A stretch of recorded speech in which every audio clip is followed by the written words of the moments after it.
Mastana.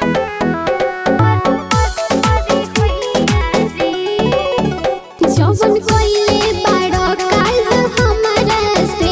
अब मिलब नए राजा तोहरा से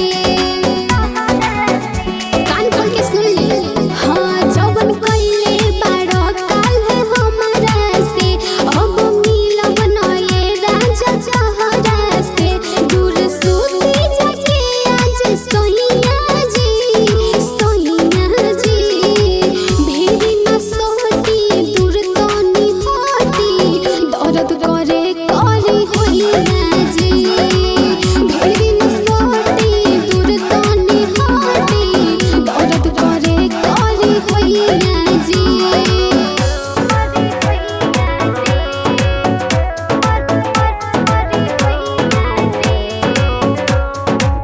NR Recording Studio, Dulhin Bazaar.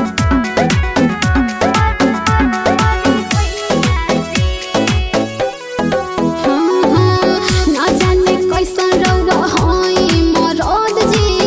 अभिले उठता कमर में दर्द जी ए जी सुनिए ना जाने कैसन रौरा होई मरद जी अभिले उठता कमर में दर्द जी हटी होने छोड़ी नरमी हमारे कलैया जी भेरी न सहटी दूर तनी हटी दर्द करे करी होइया जी भेरी न सहटी दूर तनी हटी दर्द करे करी होइया जी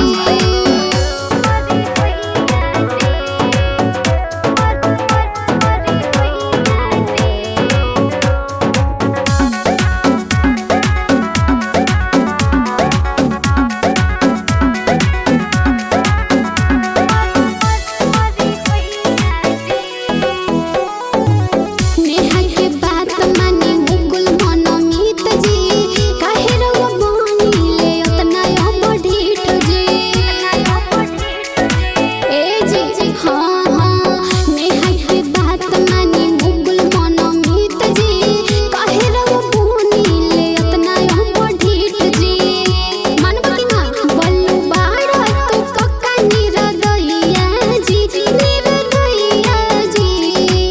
भेरी न सोटी दूर तनी हटी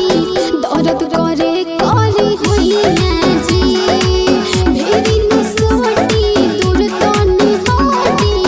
दर्द करे करी होइया जी